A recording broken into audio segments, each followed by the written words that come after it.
In Chinese literature, they speak about the delicacy of balances of forces. And they imagine that the greatest storms might have started because somewhere where there was a balance in nature, a butterfly flapped its very delicate wings and caused the slightest imbalance, and that imbalance just snowballed and increased until you had these horrible storms off the coast of China. Whether it's true or not, history teaches us that seemingly small events can cause great repercussions. In the world of geology, sometimes a person is walking in a place and all of a sudden the earth starts trembling and there's an earthquake. And it seems so sudden. Everything was calm. I was walking on solid ground that wasn't moving anywhere. And all of a sudden, everything is shaking.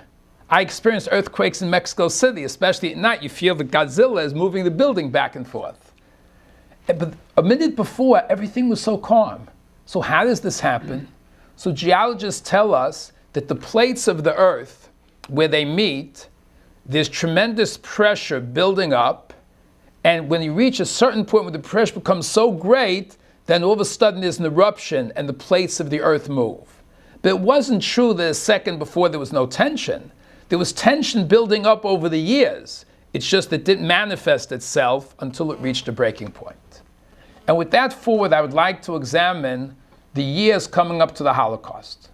For the Jews of Germany, it was a tremendous shock because many Jews considered themselves full-fledged citizens of Germany. And to think in the 1920s the German Jews should consider the fact that in the future orders from Berlin will go out to kill the Jews was absolutely unthinkable. And yet it happened. So I'd like to try to understand together with you what were the forces building up that led to this horrible earthquake in the lives of the Jewish nation in the 1900s. In order to get some understanding, I believe that we have to see what the role of the Jewish people was in shaping Western civilization and how that might have aroused the anger of Germany. Now, when you start talking about Jews molding Western civilization, immediately people say, well, you're a Jew, so you think you had a big effect. But really, Jews are a small proportion of the world population and the population of Western civilization. And maybe it's a little grandiose to think that we had any effect at all.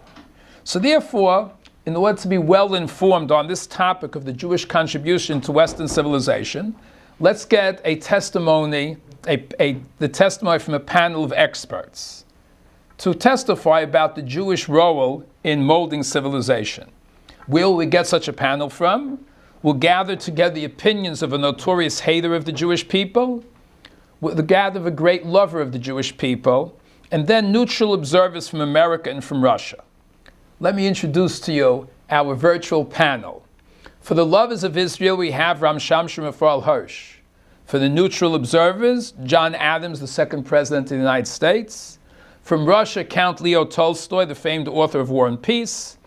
And the great hater of the Jewish people, Adolf Hitler. And we'll hear the opinion of all four of these individuals on the topic of the Jewish contribution to Western civilization.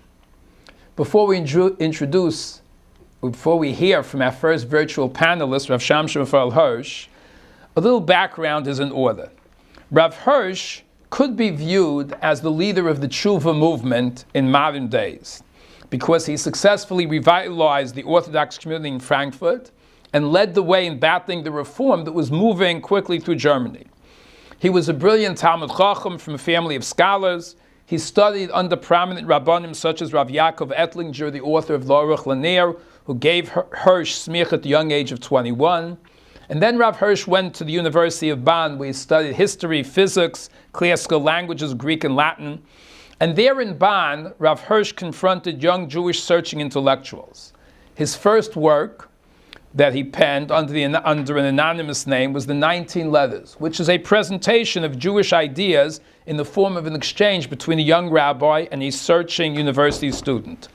The 19 Letters reflects the milieu that Hirsch lived in as he began his kiruv process. In order to become this great leader of German Jewry, he left behind a prestigious position as chief rabbi of Moravia, where he was the rabbi of over 50,000 people, and accepted the invitation of 11 families in Germany to come to Frankfurt. It was just 11 families that comprised the Orthodox community at that time. And they, this small nucleus of people, together with the energy and electricity of Rav Hirsch's pro-Torah works and orations, there was an explosion of return in the Jewish environment. The schools that Rav Hirsch founded in Germany mushroomed to an enrollment of over 600 students, which shocked the Frankfurt community. They never thought he'd be so successful. How did Rav Hirsch exert this influence? He was an astute observer of the world through the eyes of Torah, and he made his insights understood, relevant, and persuasive to modern listeners, both in Germany and throughout the world.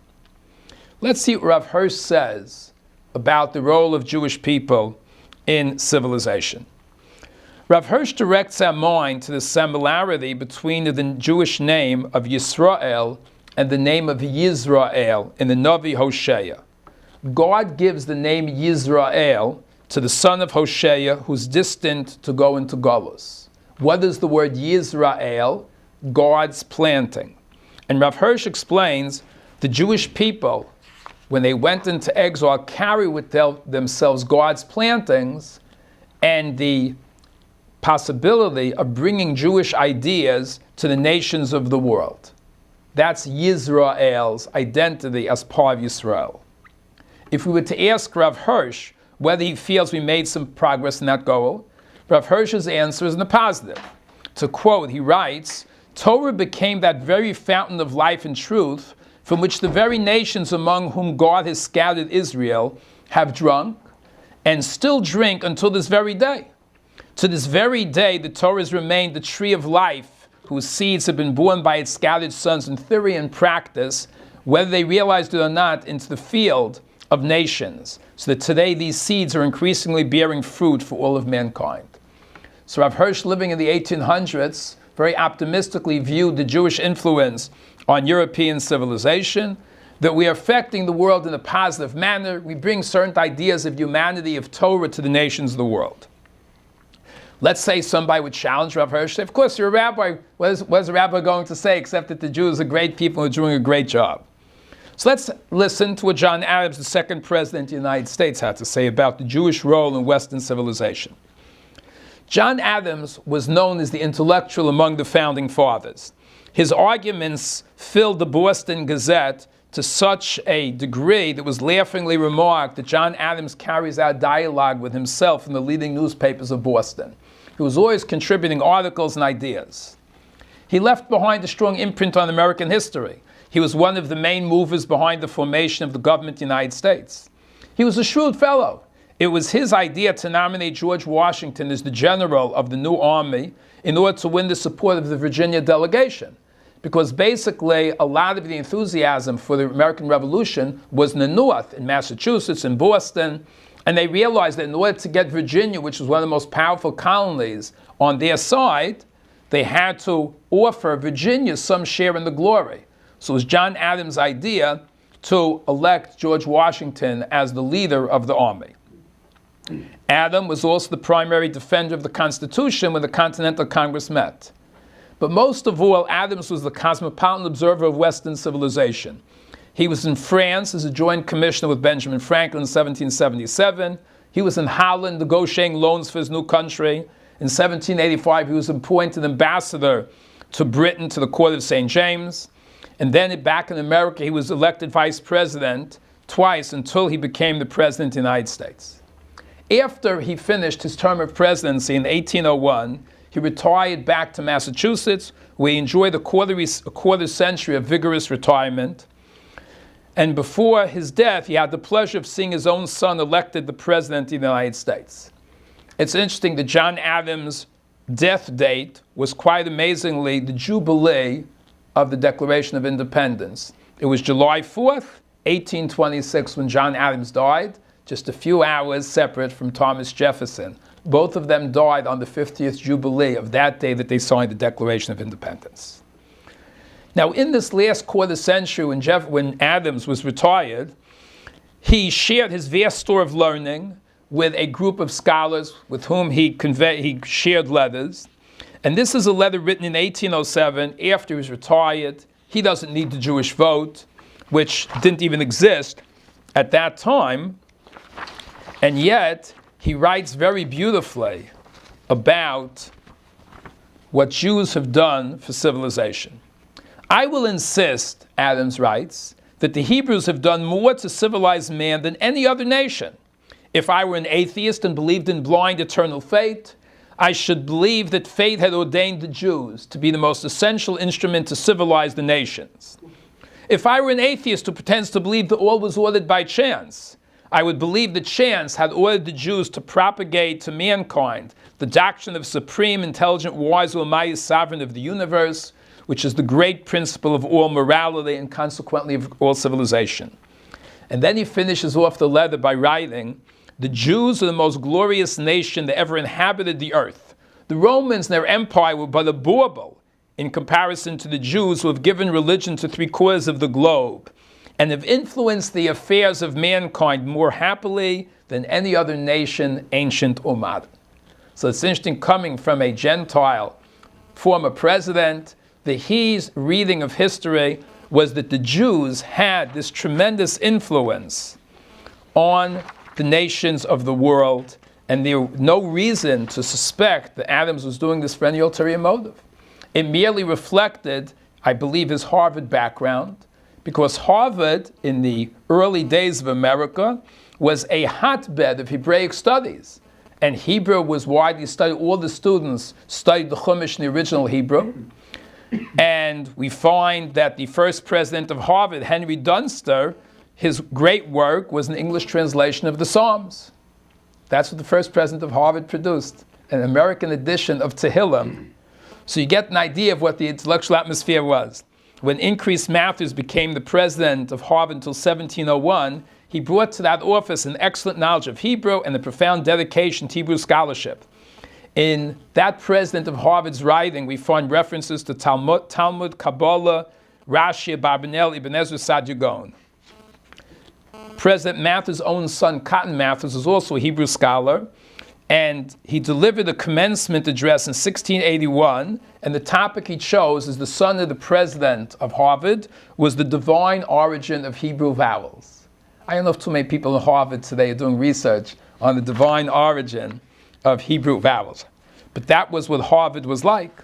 And Yale wasn't far behind, because when Ezra Stars became the president, his opening oration was the importance of Hebrew literature. So this is the atmosphere that Adams grew up with, a tremendous appreciation of the Jewish contribution to Western civilization. Let's meet now our third guest, and for that we'll have to travel not only through time but through space all the way to Russia, and there we'll have a chance to meet one of the unique personalities that Russia produced. Leo Tolstoy was born 2 years after Adams' death, 1828. He was born to a family of Russian noblemen, and in his early years he was quite a member of the Russian high society. He came from a rich family. People from rich families went into the army as officers. They spent their lives in parties, running around in their costumes, what we'd associate with a Purim party. That was their life the entire year. Somehow, something moved him, that before his 30th birthday, he resigned his position as an officer in the Russian army and returned to his family estate to try to educate the serfs, which basically were Russian slaves, and try to raise their standard and their intellect. He opened up a village school, but there were no books to teach serfs, so he wrote the books to teach these uneducated serfs. He founded a Russian magazine to train teachers to educate the serfs. And although human harmony was not a common topic for Russian noblemen to write about, Tolstoy maintained that social order would only improve when people learned to love each other. And as a matter of fact, later in years, he wanted to disown some of the novels he wrote that brought him fame. In 1898, he wrote an essay, What is Art?, in which he developed the idea that the best literary art is that which infects the largest number of people with the loftiest feelings of compassion. Tolstoy achieved the title of the conscience of the world when he lived. And there were times where he risked his life to come out for the Jews. Because in the aftermath of Russian pogroms, The Tsarist government said it was just the Jews' fault. The Russian people were so upset with the Jews taking advantage of them that it was a spontaneous uprising. Tolstoy made a public statement that the Tsarist government is organizing the pogroms. He risked his life. He could have been killed for it. But because he was so in the world's attention, that stopped the Tsars from killing him, as they certainly would have, for coming out publicly and ripping the facade that the Tsarist government wanted to paint, to rip that away and expose the Russians for who they were. Tolstoy, the novelist, was praised by many critics for his analysis of characters and the deep way he portrayed them. When Tolstoy's attention turns to the real world, we get a picture of how Tolstoy understood the Jewish contribution to civilization. Let me see if I can find Tolstoy's letter.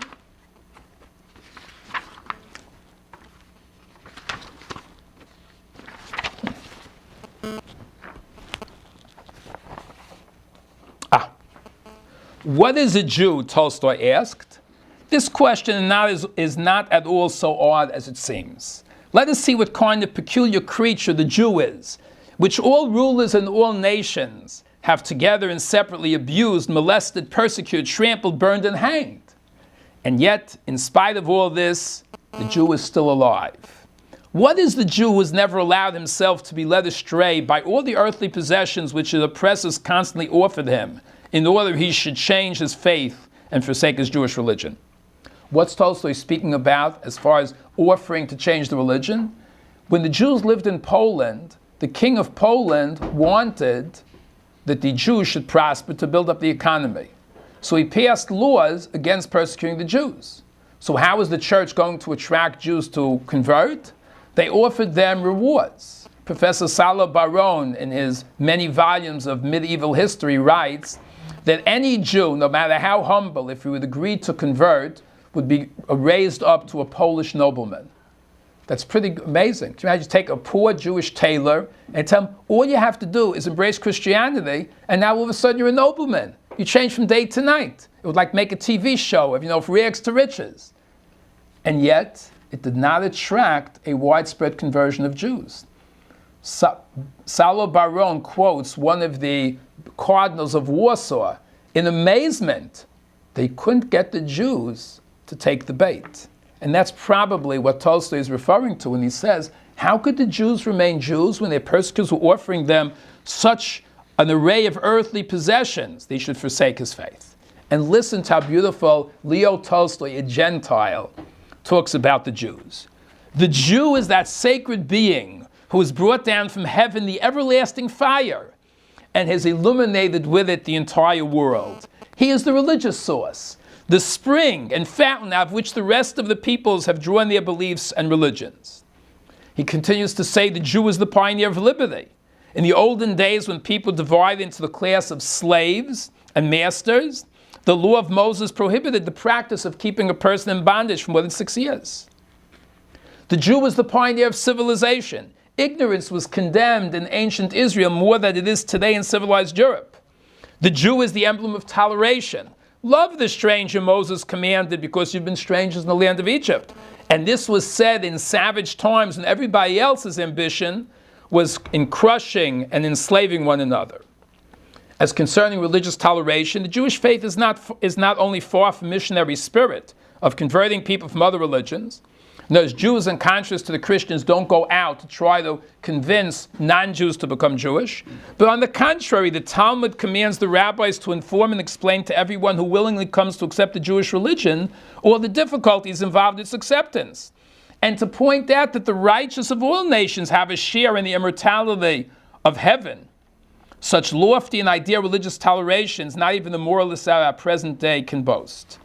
And then he finishes off so beautifully. The Jew is the emblem of eternity, whom neither slaughter nor torture of thousands of years could destroy.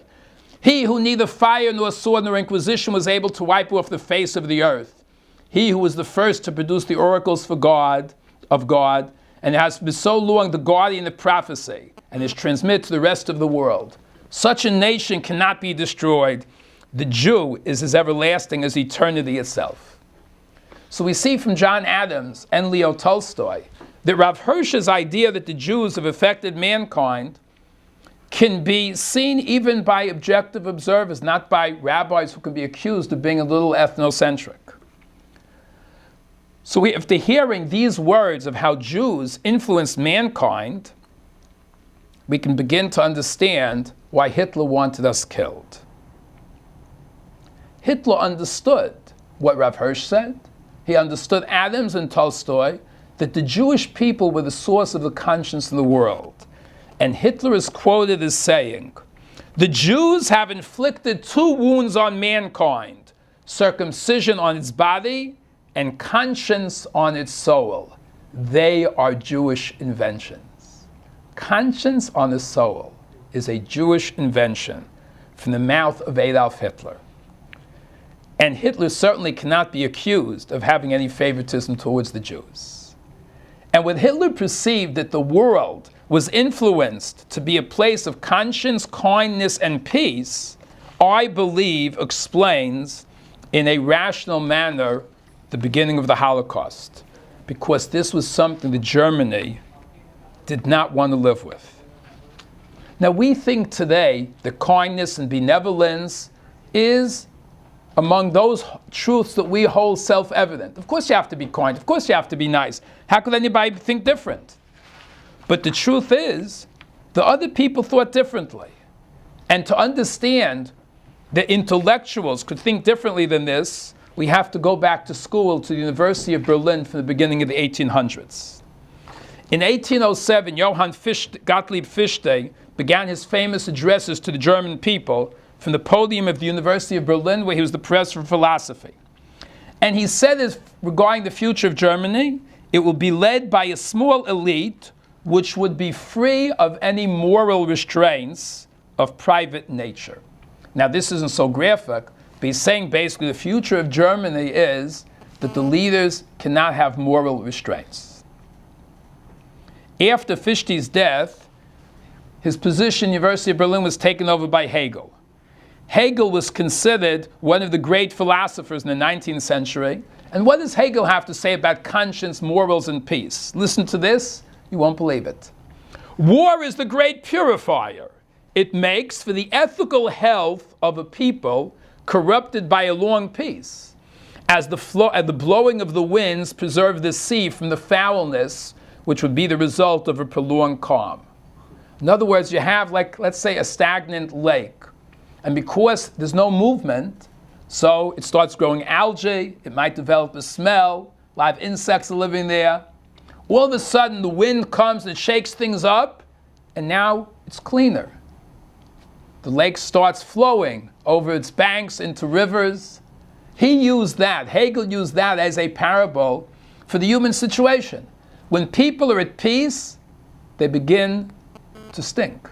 We need war. War is the great purifier. We couldn't believe, this we expect from some thug, from Adolf Hitler.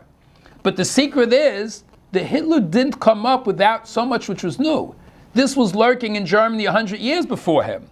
When you have a professor who has the chair of philosophy in Berlin who can say that war is the great purifier.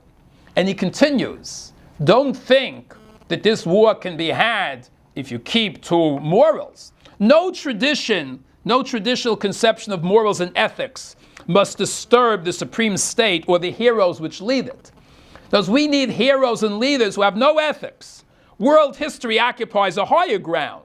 Moral claims which are irrelevant must not be brought into collision with world historical deeds.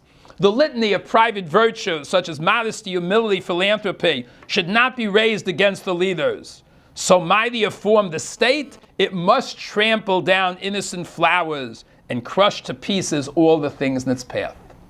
That's a pretty nightmarish view of what the German state should be and eventually became. Later on in the history of the University of Berlin, Henry von Treitschke became the professor of history.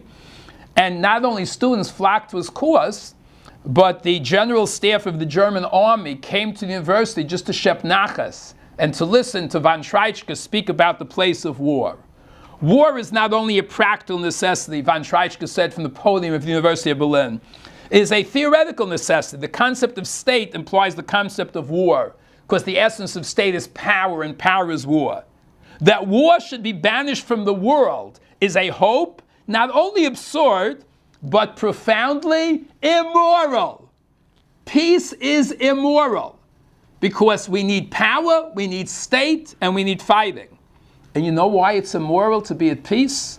So Treitschke puts his finger right on the essence of this aspect. It would involve the atrophy of many of the sublime forces of the human spirit. The human spirit in Germany was calling out for violence, war, and bloodshed. And he's saying this talk of conscience, peace, this is going to put us to sleep. And this became so obvious to Germans that in the next generation, the historian Oswald Spengler published his work, The Decline of the West, in 1918, in which Spengler gives his philosophy on world history.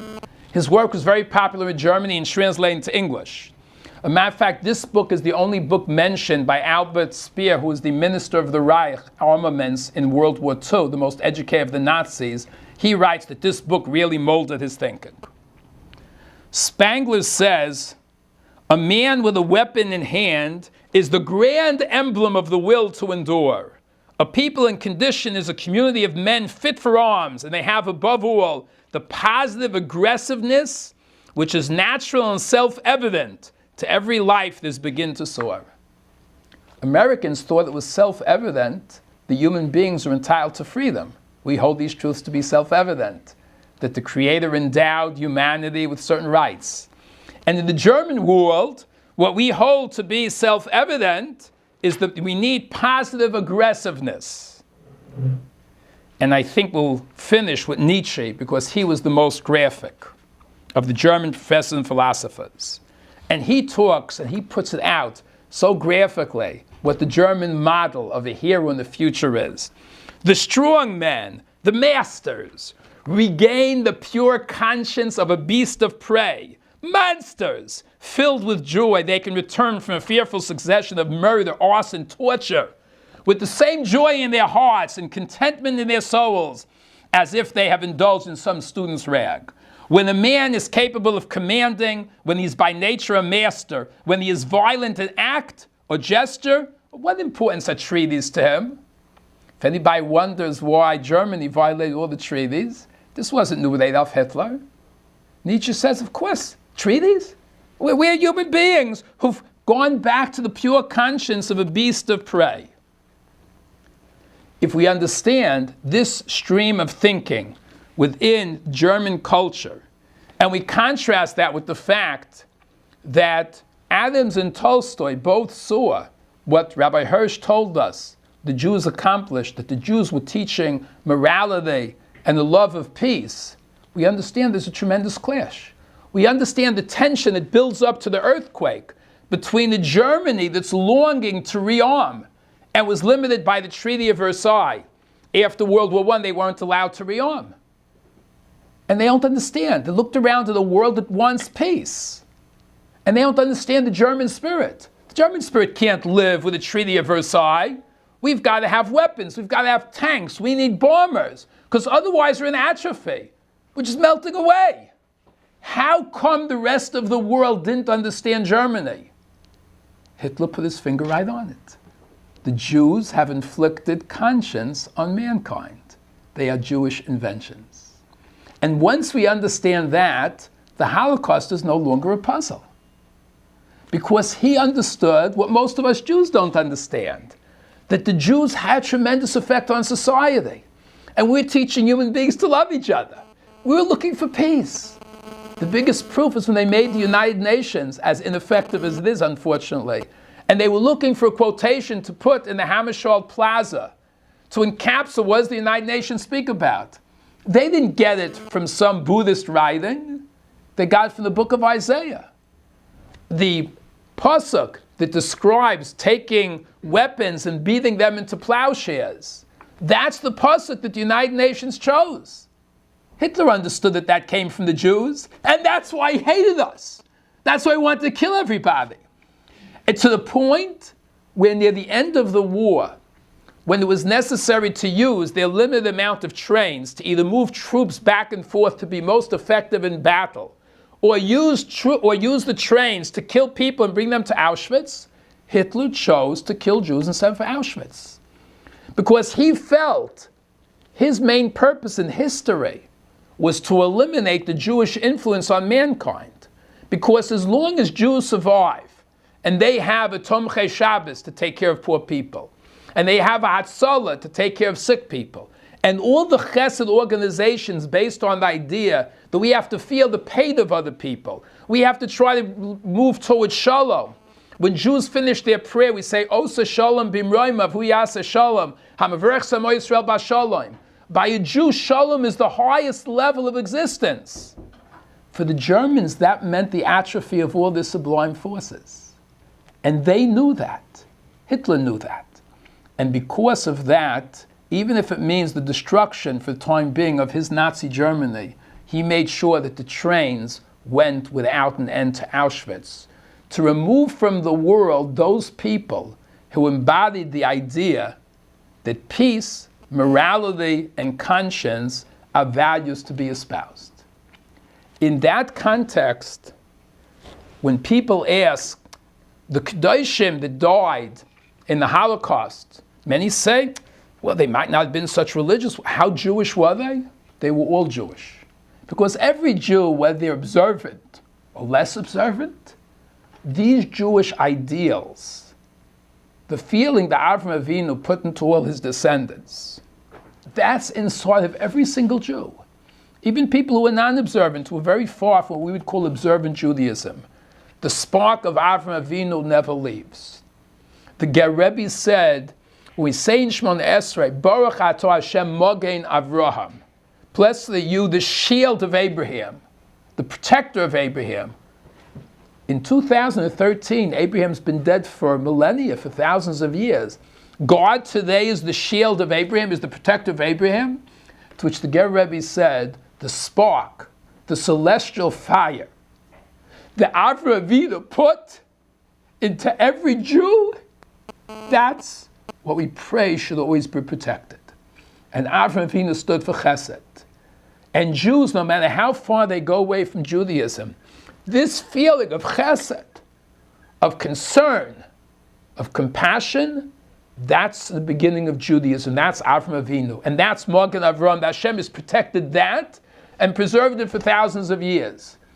And our fans, Tolstoy and Adams, understood that. Our biggest haters, Adolf Hitler, understood that. And this was the conflict, the tension that led to that earthquake, which was the Holocaust. In that sense, every Jew that went to the gas chamber was a Kaddish, was a holy person. He died because he had within him that spark of Abraham, which is why Hitler and those who followed him hated us. And it wasn't just Hitler, even though he gave the words and said the Jews inflicted conscience in mankind. But we know from Albert Speer, a Nazi himself and a member of government, he said that Hitler's speeches could not have an attraction for the Germans unless the German people themselves had this feeling, were willing to accept this. He writes in his own diary, written in his 20 years in jail after the World War II. Goebbels and Hitler had understood how to unleash mass instincts in their meetings, how to play on the passions that underlay the veneer of ordinary respectable life. Goebbels and Hitler knew how to penetrate through to the instincts of their audience, and in a deeper sense, they derived their whole existence from the audience. Certainly, the masses roared to the beat set by Hitler, yet they were not the true conductors. Hitler wasn't the one who led the people. The mob determined Hitler's theme. And that's the scariest part and the biggest indictment of the German people. It wasn't as if Hitler had an idea and just superimposed it upon the Germans. He understood what the Germans were about underneath. And I'll just close with Hitler's whole statement about the Jews.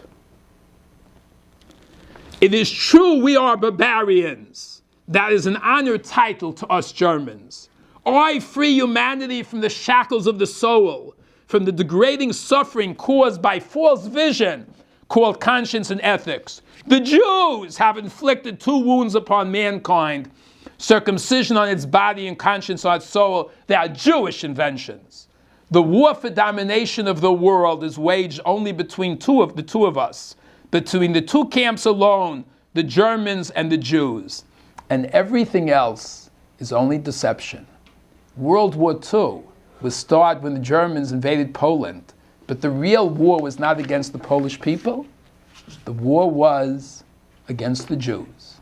To eliminate those people who brought to civilization conscience and ethics by a leader and the people who were looking to regain, in Nietzsche's words, the pure conscience of a beast of prey. Thank you for your attention.